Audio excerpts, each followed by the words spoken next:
Hey everyone, this is Cosomut. I'm playing, this time, Klonoa Empire of Dreams. I'm actually going to be I skipped through all the cutscenes and stuff there. Well, I am now. So I'm basically going to tell you what the storyline is, because I don't want to waste 5 minutes of cutscenes. Basically, the storyline is that you're in the world of, you're in a land where dreaming is essentially taboo.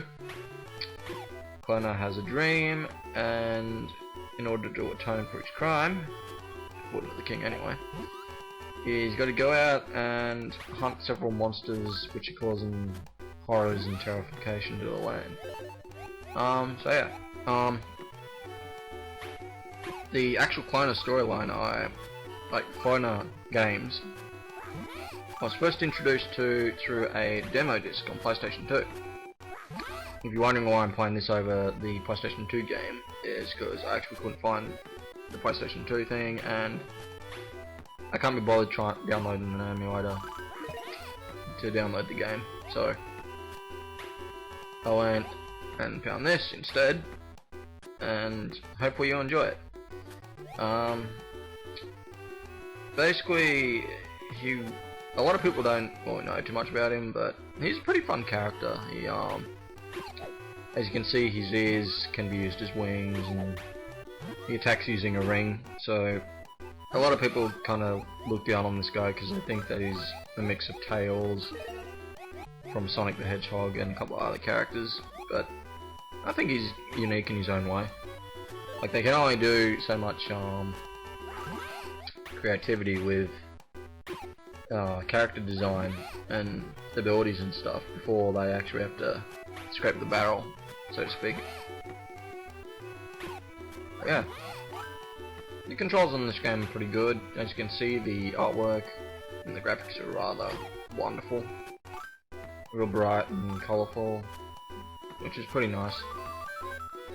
And when it comes to platformers like this, I do like games where they've got a bit more colour and flair to them. Because a lot of the games these days are just dark, broody, depressive sort of things. Like, unless you're talking Mario. Mario is like one of the very few games where it's got like bright colours everywhere. So yeah, this is actually going to be a series of videos. Like, I'm actually going to play this as far as I can go before it either breaks me or before I actually... It's either going to be me finishing the game or this game will break my mind. And I'll just end up quitting it. But chances are I'll probably play it through because I enjoy the games. He's also, Klonoa's got some things of Kirby, like you can grab enemies and throw them, or use them to get to higher places. You can also do a double block there, as you can see. As you can see, he's got like 3 hearts for health. So he's not too OP or anything. He's basically like your starting version of Link from Zelda. Because in the originals, I think he only had like 3 hearts, and then he died. But yeah, the game handles alright. Also like the fact that Klonoa has his own distinct feel compared to other arcade title characters, like adventure titles. Like I usually like the underdogs and stuff in games. Like, I love the Oddworld series. Like, a lot of people would be saying it's not another underrated series, Cosomut. You don't know what you're talking about. But I do know what I'm talking about. Like Abe had 4 games or so, because you had Abe's Odyssey, Abe's Exodus, Munch's Odyssey, and I think there is another one. And then we haven't heard of him since, but fans of the actual series will be pleased, as I was, to hear that they might be rebooting it this year sometime in 2014.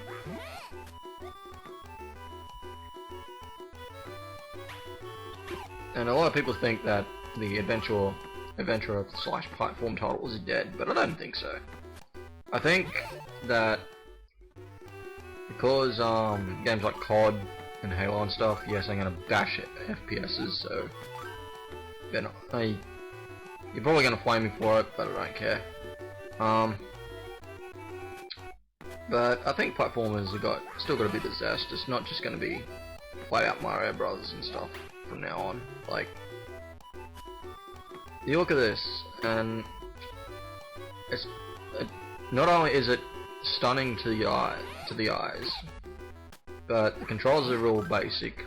They're simplistic, so you don't have to have like a half-hour, huge-ass stage of tutorials saying you must press this button to progress. And the thing is, I know gamers aren't stupid, but that's one thing that actually leans me off getting into the FPSs nowadays, because well, FPSs in most mainstream games and stuff now, because they waste a huge amount of the content in just tutorial stuff. Like GTA, Saints Row and stuff, they're all guilty of it because they're teaching you stuff which you obviously knew in the previous games, otherwise you wouldn't be playing it.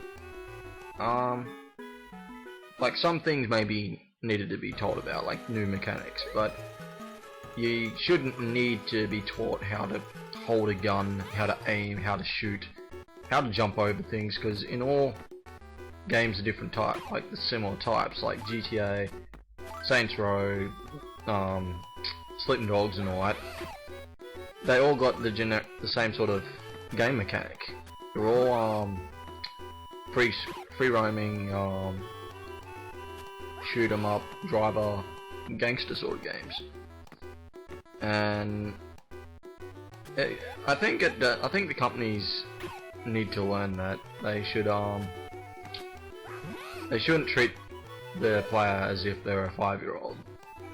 Like, we know how to aim it, like use a gun, we know how to drive a car. Like, the controls hardly change, so we don't have to be babied by it. Like, if you want tutorials in the game, it's all well and good, but you should always have an option in the game, like in the game options before you actually start the game, to have a thing where it hides your tutorial prompts and stuff. So you still do the mission and get experience and stuff, but you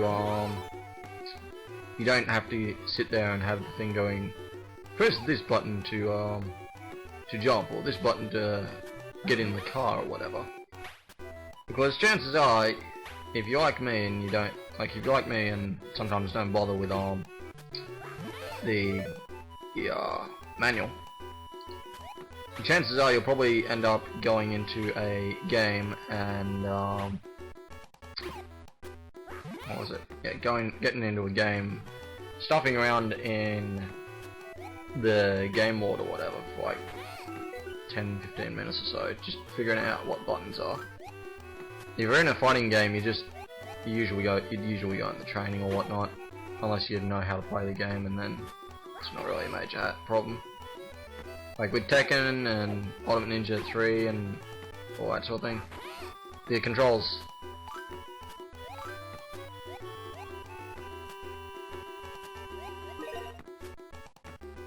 Oh shit. I think I've screwed up here.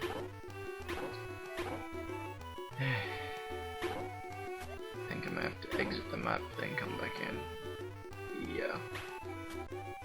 No. No, I can retry that. Okay. But as I was saying, the games really need to cater for us a bit better. And with new games too, like my brother, he's 2 years older than me. He got one game once, and I think it was like Halo 4 or something, and he finished it in the space of like 2 hours. Like, granted he probably rushed it, but the games need to become I think No, door is not me. Ah, okay. No. Okay. I don't know what I've got to do now.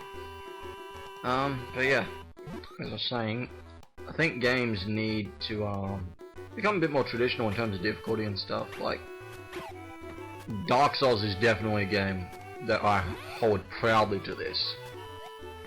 The game is designed to mess with you.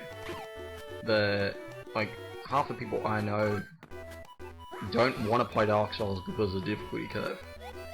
And the difficulty curve is simple. Everything is out to kill you. No matter what you try, no matter how far you run or hide, things will find you and they will kill you if you're not utterly prepared. Well.